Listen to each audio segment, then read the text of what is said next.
Bang Repi, selamat sore di sini, waktu Indonesia. Bagaimana kabarnya? Apakah dalam keadaan baik dan salam sehat?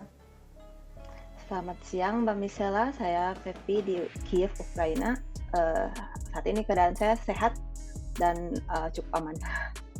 Berarti ini mungkin saya agak minta maaf sebelumnya dulu untuk kalau misalnya mengulik agak masa-masa yang mungkin susah dilupakan ketika ada invasi Rusia ke Ukraina pertama kali ataupun sampai sekarang. Tapi mungkin bisa diceritakan nggak, Mbak Pepi, apa sih momen atau mungkin kejadian yang paling nggak bisa Mbak Pepi lupain begitu ketika waktu itu invasi Rusia ada di Ukraina maupun ada di sekitar daerah-daerah tempat tinggal dari Mbak Pepi sendiri? Eh, Situasi yang saya nggak lupakan banyak ya sebenarnya, banyak sekali dan ceritanya yang mana ya? Misalkan salah satunya adalah rumah saya yang dibobol oleh tentara Rusia ya. Jadi saya punya rumah tuh di Kiev, utara Kiev itu. Jadi di sana itu, jadi saat Rusia datang dari, kalau nggak salah dari Belarus mereka masuk lewat Belarus ke Chernobyl. Dari Chernobyl kan mereka kalau menuju ke Kiev itu melalui Ivankiv. Nah, di sana ada rumah saya di sana kan, ada rumah saya di sana. Kita udah kosongin itu semenjak, maksudnya kita udah pindah ke Kiev saat itu. Bukan pindah ke Kiev, relokasi ke Kiev karena saat itu kan berita udah mulai makin panas, karena kita nyari aman gitu. Kita ngelihat gitu, kalau misalkan Rusia masuk ya pasti mereka lewat sini dan tempat ini bakal jadi hotspot gitu, bakal jadi panas lah, gak aman di sini. Jadi kita pindah ke Kiev. Ya akhirnya dari Kiev ceritanya ya begitulah, ceritanya ya yang waktu saya relokasi ke Vinnytsia. Nah itu terus pas saya relokasi di Vinnytsia, mertua saya kan tidak ikut relokasi, jadi mertua saya ada di Kiev. Mereka bolak-balik ke shelter. Mereka jadi di Kiev mereka ikutin apa namanya ya, ikutin ya ke shelter gitu. Saat buat dibombardir kan Kiev, mereka berlindung di shelter. Setelah itu ya mereka pokoknya di Kiev aja waktu itu. Nah setelah itu, setelah Rusia dipukul mundur dari Bucha, terus dari seluruh Kiev Oblast apa ya, Kiev region Kiev itu kan mereka keluar, mereka kalau nggak salah ke konsentrasi di Donbas gitu kalau saya saat itu. Nah itu kan 3 bulan kemudian tuh saya balik lagi ke Kiev.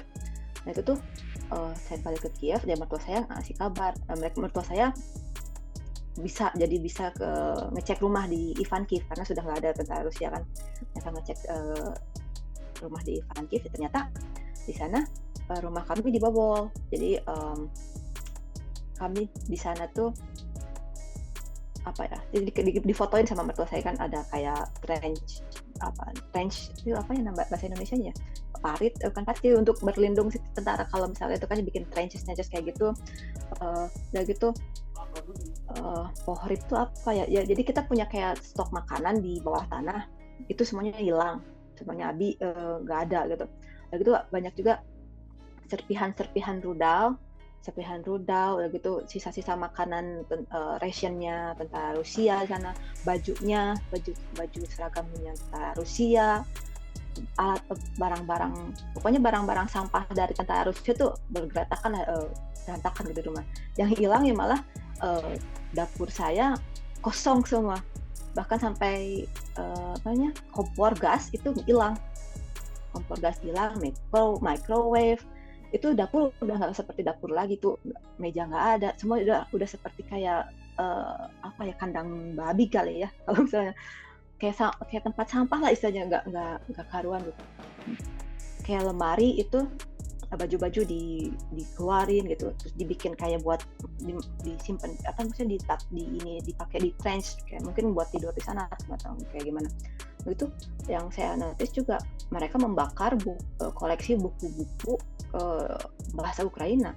Jadi mungkin untuk apa namanya, selain mereka mungkin nggak benci dengan budaya Ukraina, dan mereka kan emang kita tahu tujuannya, salah satu tujuannya genosida rakyat Ukraina ya. Jadi buku bahasa Ukraina itu dijadikan sasaran untuk dibakar dan dihilangkan gitu. Jadi mungkin saat itu juga kan pas winter, mungkin lagi dingin apa gitu, bakar apa ya, bagusnya bakar buku aja mungkin kayak gitu.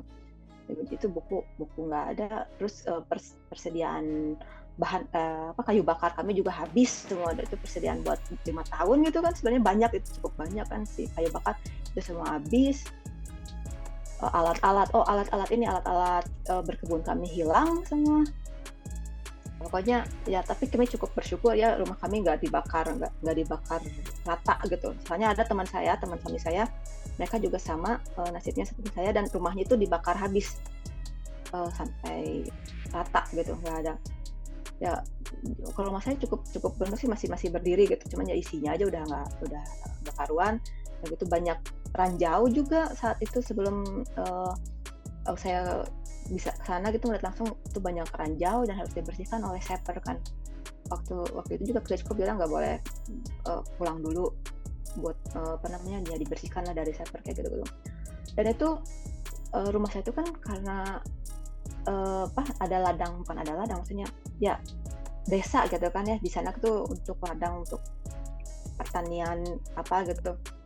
Jadi memang tanahnya juga udah tercemar dengan kayak serpihan rudal kayak gitu, harus dibersihkan kan, kita nggak bisa bercocok tanam dulu gitu kalau banyak serpihan rudal seperti itu. Ya itu sih yang paling maksudnya, yang cerita yang saya ini banget gitu, nyesek gimana gitu, rasanya seperti dilanggar gitu privasi kita gitu kan ya, itu kan rumah kita yang kami bangun dan hias gitu, terus tiba-tiba diterobos aja gitu oleh orang asing gitu kan, rasanya itu kayak apa ya sudah katanya tuh kayak ya kita kayak dilanggarlah privasi kita seperti itu. Kalau bisa dikira-kira mungkin jumlah kerugiannya Mbak Pepi berarti sangat besar dong bisa dibilang ya, karena memang ada kayu bakar juga, persediaan makanan, begitupun dengan harta benda mungkin yang ditaruh di sana. Harta benda yang berharga sih tidak ada di sana ya, ada di Kiev gitu. Cuman ya emang kerugian buat kami itu nggak begitu besar, tapi ya untuk tiap orang beda-beda kan ya. Cuman ya untuk kami itu yang kerugian yang terbesar itu ya rasa aman dan rasa apa ya istilahnya ya privasi kami yang diterobos oleh orang yang nggak kita welcome gitu. Berarti nggak, jadi kayak misalkan kita nggak suka orang ini gitu, dan mereka ada tinggal di rumah kita, tidur di kamar kita gitu, itu rasanya apa ya, jijik gitu. Saya nggak tahu ya kata yang pas gitu untuk itu. Jadi ya itulah rasanya yang sampai sekarang saya merasa itulah. Dan ini pun nggak ada kelanjutannya, maksudnya tanggung jawab dari siapapun kita juga nggak bisa meminta begitu ya Mbak Pepi? Nah kalau itu sebenarnya pemerintah sini ya katanya gini, difoto didokumentasikan apa yang hilang, apa yang rusak atau apa gitu, nanti didokumentasikan itu, nanti ya entahlah ya mungkin akan diproses seperti apa gitu, katanya untuk kompensasi atau apa gitu, kita kan nanti minta ya kompensasi dari Rusia gitu, diinvestigasi dan dibawa ke pengadilan seperti itu ya. Tapi untuk ya saya sih waktu itu ya seadanya aja gitu, tapi lebih banyak yang lebih parah dari rumah saya gitu Mbak. Kayak misalkan waktu itu saya sempat ke Bucha kan, melihat orang-orang benar-benar hilang rumahnya, hilang harta bendanya gitu kan. Mereka ya lebih membutuhkan, lebih naas lah nasibnya dengan saya gitu, seperti itu. Tapi saat ini kondisi rumahnya sudah aman kembali Mbak Pepi, atau sudah dibangun kembali seperti sedia kala, atau seperti apa? Ya saat itu setelah kita boleh ke sana ya kami bersih-bersih lah ya, bersih-bersih, disinfeksi gitu. Dan ya berangsur saya udah rutin sih mengunjungi rumah kami di sana gitu, untuk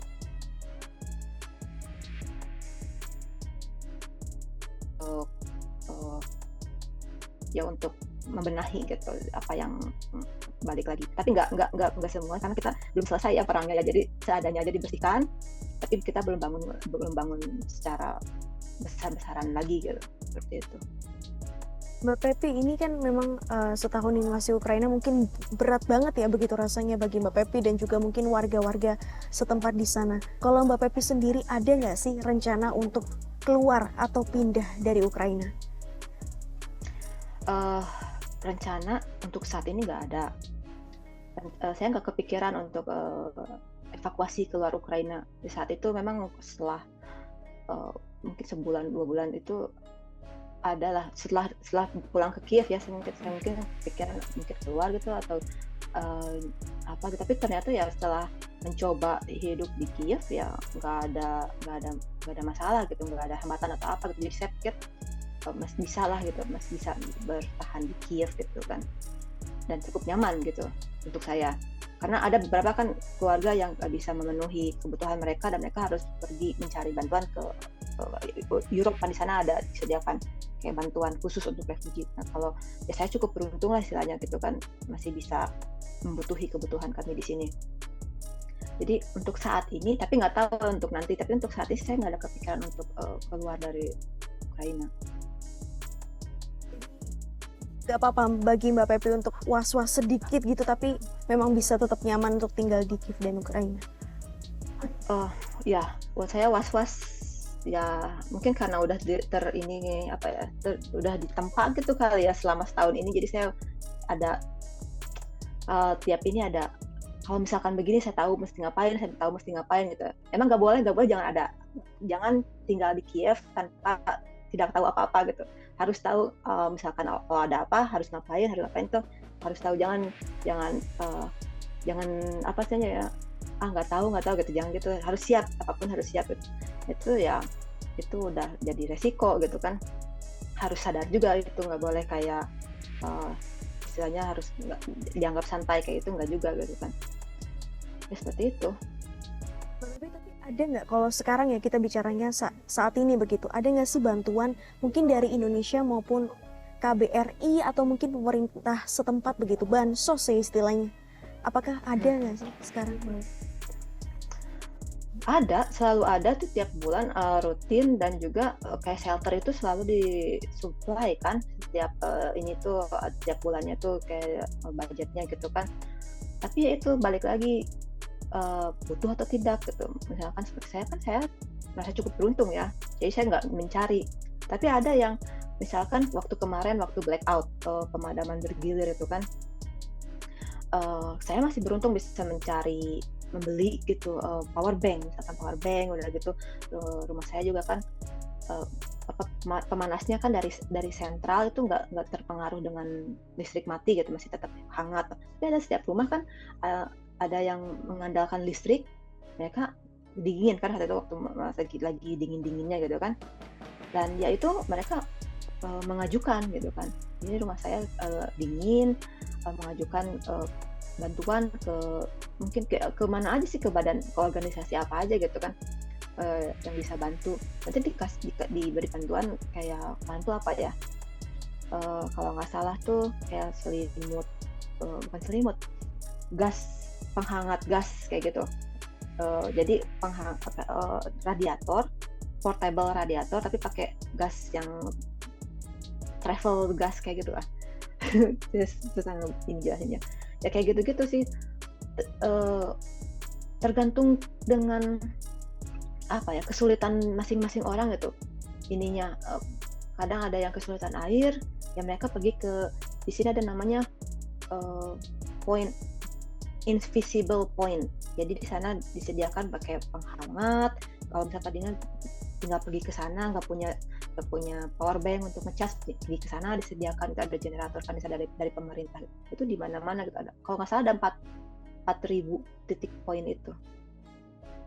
Oh, ada nggak sih syaratnya untuk yang menerima hal-hal seperti itu Mbak Pepi? Atau semua aja warga yang memang berkekurangan atau ingin begitu atau membutuhkan bisa langsung mengakses bantuan-bantuan itu?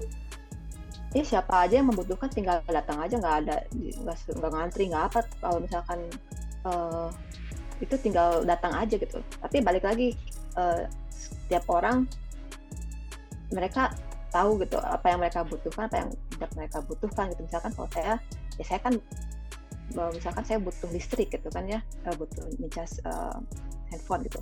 saya bisa pergi ke poin itu atau saya bisa rental charger di kafe. Di sini ada kan kayak tahu kan kayak charger yang rental part itu gitu kan. Karena saya istilahnya apa ya, mampu gitu untuk punya budget untuk itu gitu kan. Tapi kalau orang yang misalkan yang nggak punya gitu kan ya, dan kurang beruntung, ya ke sana, mereka milih ke sana gitu. Tapi kalau misalkan seperti saya dan yang lain yang merasa lebih beruntung gitu ya, kita nyari alternatif lain lah gitu, berbagi. Jadi biar ini yang lain kebagian gitu. Mbak Pepi, terakhir invasi Rusia ke Ukraina ini kan sudah berjalan selama setahun dan memang sebenarnya belum terlihat tanda-tanda ini akan berakhir dalam waktu dekat begitu. Nah, harapan dari Mbak Pepi sendiri seperti apa sih terkait dengan konflik ini? Harapan saya sih sebenarnya dari dulu terus masih sama ya. Saya berharap Rusia berhenti menyerang Ukraina, berhenti melakukan agresi militernya di Ukraina.